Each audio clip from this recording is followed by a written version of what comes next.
اعوذ باللہ من الشیطان الرجیم بسم اللہ الرحمن الرحیم الحمد للہ رب العالمین والصلاة والسلام علی سید المرسلین وخاتم النبیین اما بعد۔ صحیح مسلم باب ایمان کی حقیقت اور اس کے خصال کا بیان۔ حدیث نمبر 99 اردو ترجمہ۔ ابو ہریرہ رضی اللہ عنہ سے روایت ہے، رسول اللہ صلی اللہ علیہ وسلم نے فرمایا، پوچھو مجھ سے دین کی باتیں جو ضروری ہیں، البتہ بے ضرورت پوچھنا منع ہے۔ لوگوں نے خوف کیا پوچھنے میں، یعنی ان پر رعب آپ صلی اللہ علیہ وسلم کا چھا گیا تو ایک شخص آیا اور آپ کے گھٹنوں کے پاس بیٹھا اور بولا، یا رسول اللہ، اسلام کیا ہے؟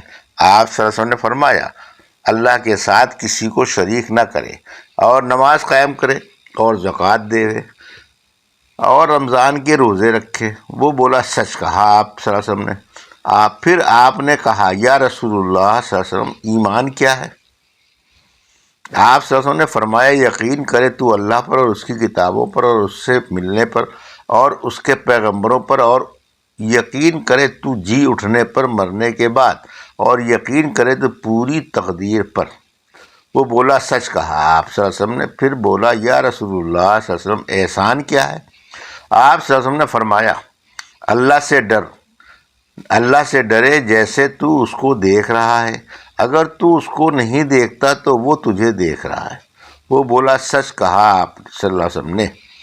پھر بولا، یا رسول اللہ صلی اللہ علیہ وسلم، قیامت کب ہوگی؟ آپ صلی اللہ علیہ وسلم نے فرمایا، جس سے پوچھتا ہے وہ پوچھنے والے سے زیادہ نہیں جانتا، البتہ میں تجھ سے اس کی نشانیاں بیان کرتا ہوں۔ جب تو لونڈی کو دیکھے یا عورت کو وہ اپنے مالک اور میاں کو جنے تو یہ قیامت کی نشانی ہے، اور جب تو دیکھے ننگے پاؤں ننگے بدن بہروں گونگوں یعنی احمق اور نادانوں کو وہ بادشاہ ہیں ملک کے تو یہ قیامت کی نشانی ہے، اور جب تو دیکھے بکریاں چرانے والوں کو بڑی بڑی عمارتیں بنا رہے ہیں تو یہ قیامت کی نشانی ہے۔ قیامت غیب کی 5 باتوں میں سے ہے جن کا علم کسی کو نہیں سوائے خدا کے۔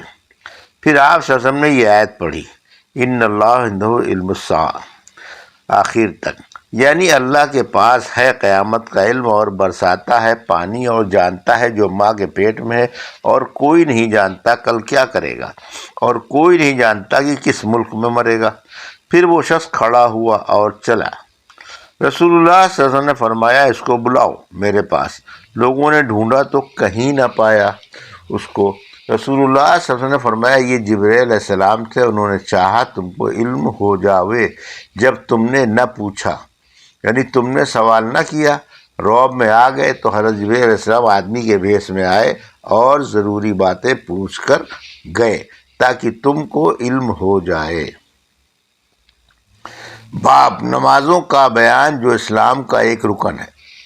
حدیث نمبر 100 اردو ترجمہ۔ طلحہ بن عبید اللہ سے روایت ہے، نجد عرب میں ایک ملک ہے، میں سے ایک شخص رسول اللہ صلی اللہ علیہ وسلم کے پاس آیا جس کے بال پریشان تھے، اس کی آواز کی گنگناہٹ سنی جاتی تھی لیکن سمجھ میں نہ آتا تھا کہ کیا کہتا ہے، یہاں تک کہ وہ رسول اللہ صلی اللہ علیہ وسلم کے نزدیک آیا، تب معلوم ہوا کہ وہ اسلام کے بارے میں پوچھتا ہے۔ رسول اللہ صلی اللہ علیہ وسلم نے فرمایا، دن رات میں 5 نمازیں ہیں۔ وہ بولا، اس کے سوا میرے اوپر اور کوئی نماز ہے؟ آپ صلی اللہ علیہ وسلم نے فرمایا، نہیں، مگر یہ کہ تو نفل پڑھنا چاہے اور رمضان کے روزے ہیں۔ وہ بولا، مجھ پر رمضان کے سوا اور کوئی روزہ ہے؟ آپ صلی اللہ علیہ وسلم نے فرمایا، نہیں، مگر یہ کہ تو نفل روزہ رکھنا چاہے۔ پھر آپ صلی اللہ علیہ وسلم نے اس سے زکوٰۃ کا بیان کیا۔ وہ بولا، مجھ پر اس کے سوا اور کوئی چیز ہے؟ فرمایا، نہیں، مگر یہ کہ تو نفل ثواب کے لیے صدقہ دینا چاہے۔ راوی نے کہا، پھر وہ شخص پیٹھ موڑ کر چلا اور کہتا جاتا تھا، خدا کی قسم میں نہ ان سے زیادہ کروں گا نہ ان میں کمی کروں گا۔ رسول اللہ صلی اللہ علیہ وسلم نے فرمایا، مراد پائی اس نے اگر سچا ہے۔ حدیث نمبر 101 اردو ترجمہ۔ طلحہ بن عبید اللہ سے، وہ نبی صلی اللہ علیہ وسلم سے، دوسری روایت بھی ایسی ہی ہے جیسے اوپر گزری، اتنا فرق ہے کہ جب اس شخص نے کہا قسم خدا کی میں اس میں نہ کمی کروں گا نہ بیشی، تو رسول اللہ صلی اللہ علیہ وسلم نے فرمایا نجات پائی اس نے، قسم اس کے باپ کی اگر سچا ہے یا جنت میں جائے گا، قسم اس کے باپ کی اگر سچا ہے۔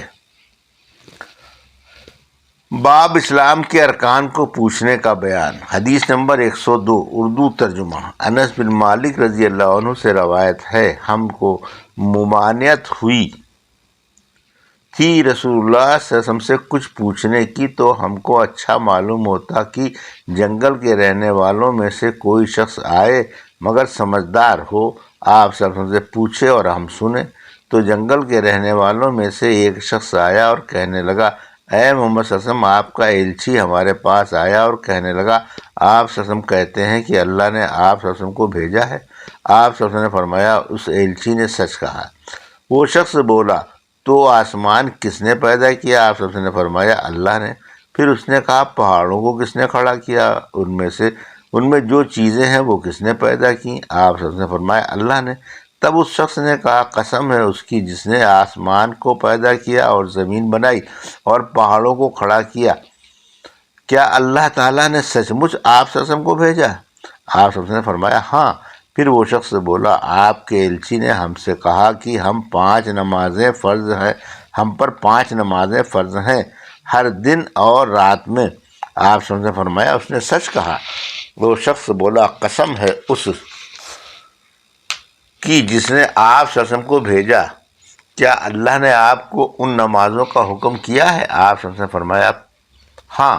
پھر وہ شخص بولا آپ کے ایلچی نے کہا کہ ہم پر ہمارے مالوں کی زکوٰۃ ہے۔ آپ نے فرمایا اس نے سچ کہا۔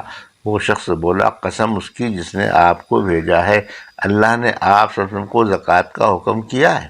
آپ صلی اللہ علیہ وسلم نے فرمایا ہاں۔ پھر وہ شخص بولا آپ صلی اللہ علیہ وسلم کے ایلچی نے کہا ہم پر رمضان کے روزے فرض ہیں ہر سال۔ آپ صلی اللہ علیہ وسلم نے فرمایا اس نے سچ کہا۔ وہ شخص بولا قسم اس کی جس نے آپ کو بھیجا ہے، اللہ نے آپ کو ان روزوں کا حکم کیا ہے؟ آپ صلی اللہ علیہ وسلم نے فرمایا ہاں۔ پھر وہ شخص بولا آپ کے ایلچی نے کہا کہ ہم پر بیت اللہ کا حج فرض ہے، جو کوئی راہ چلنے کا طاقت رکھے، یعنی خرچ راہ اور سواری ہو اور راستے میں امن ہو۔ آپ نے فرمایا اس نے سچ کہا۔ یہ سن کر وہ شخص پیٹھ موڑ کر چلا اور کہنے لگا قسم ہے اس کی جس نے آپ صلی اللہ علیہ وسلم کو سچا پیغمبر کر کے بھیجا، ان باتوں سے زیادہ کروں گا نہ کم۔ رسول اللہ صلی اللہ علیہ وسلم نے فرمایا اگر سچا ہے یہ تو جنت میں جائے گا۔ حدیث نمبر 103 انس رضی اللہ تعالی عنہ روایت کرتے ہیں کہ قرآن میں ہمیں نبی اکرم صلی اللہ علیہ وسلم سے سوال کرنے سے منع کر دیا گیا تھا۔ باقی حدیث وہی ہے۔ باب بیان اس ایمان کا جس سے آدمی جنت میں جائے گا، اور بیان اس بات کا کہ حکم بجا لانے والا جنت میں جائے گا۔ حدیث نمبر 104 اردو ترجمہ۔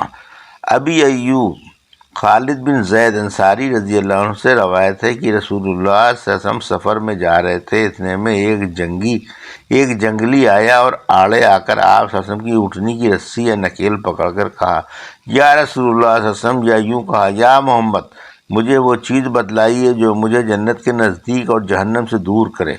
آپ صلی اللہ علیہ وسلم یہ سن کر رک گئے اور اپنے اصحاب کی طرف دیکھا، پھر فرمایا اس کو توفیق دی گئی ہے یا ہدایت کی گئی ہے، یعنی خدا نے اس کی مدد کی اور اس بات کے پوچھنے کی طاقت دی۔ توفیق کہتے ہیں نیک بات کی قدرت دینے کو اور خذلان بری بات کی قدرت دینے کو۔ آپ صلی اللہ علیہ وسلم نے اس جنگلی سے فرمایا تو نے کیا کہا؟ اس نے پھر وہی کہا، یعنی مجھ کو وہ بات بتلائیے جو جنت کے نزدیک کرے اور جہنم سے دور۔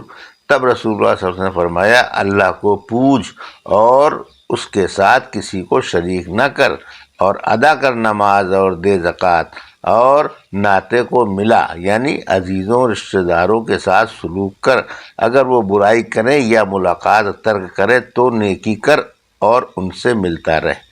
چھوڑ دے اونٹنی کو کیونکہ اب تیرا کام ہو گیا۔ حدیث نمبر 155، یہ حدیث اس سند سے بھی مروی ہے۔ حدیث نمبر 105، یہ حدیث اس سند سے بھی مروی ہے۔ حدیث نمبر 106، اردو ترجمہ۔ ابو ایوب رضی اللہ عنہ سے روایت ہے کہ ایک شخص رسول اللہ صلی اللہ علیہ وسلم کے پاس آ کر کہنے لگا، مجھے کوئی ایسا کام بتلائیے جو مجھے جنت کے قریب اور جہنم سے دور کر دیوے۔ آپ صلی اللہ علیہ وسلم نے فرمایا، وہ کام یہ ہے کہ تو اللہ کو پوجے اور کسی کو اس کا شریک نہ کرے، اور نماز قائم کرے اور زکوٰۃ دے اور ناطے کو ملا دے۔ جب وہ پیٹھ پھیر کر چلا تو آپ صلی اللہ علیہ وسلم نے فرمایا، اگر یہ ان باتوں پر چلا جن کا حکم کیا گیا ہے یا میں نے جن کا حکم کیا تو جنت میں جائے گا۔ حدیث نمبر 107، اردو ترجمہ۔ ابو ہریرہ رضی اللہ عنہ سے روایت ہے کہ ایک گنوار رسول اللہ صلی اللہ علیہ وسلم کے پاس آ کر کہنے لگا، یا رسول اللہ صلی اللہ علیہ وسلم، مجھ کو بتلائیے کوئی ایسا کام جس کے کرنے سے میں جنت میں چلا جاؤں۔ آپ صلی اللہ علیہ وسلم نے فرمایا، وہ کام یہ ہے کہ پوجے تو اللہ کو اور اس کے ساتھ کسی کو شریک نہ کرے، اور قائم کرے تو نماز کو، اور دیوے زکوٰۃ جو فرض ہے، اور رمضان کے روزے رکھے۔ وہ شخص بولا، قسم اس کی جس کے ہاتھ میں میری جان ہے، میں نہ اس سے زیادہ کروں گا نہ اس سے کم۔ تب وہ پیٹھ پھیر کر چلا۔ آپ صلی اللہ علیہ وسلم نے فرمایا، جو خوش ہو اس بات سے کہ وہ جنتی کو دیکھے تو اس کو دیکھے۔ یہ تھی صحیح مسلم کی حدیث نمبر 99 سے 107 کا اردو ترجمہ جو ابھی آپ نے سماعت فرمایا۔ اللہ سے دعا ہے کہ اللہ میں حدیثوں کی صحیح سمجھ عطا فرما اور ان پر عمل کرنے کی توفیق عطا فرما۔ آمین یا رب العالمین۔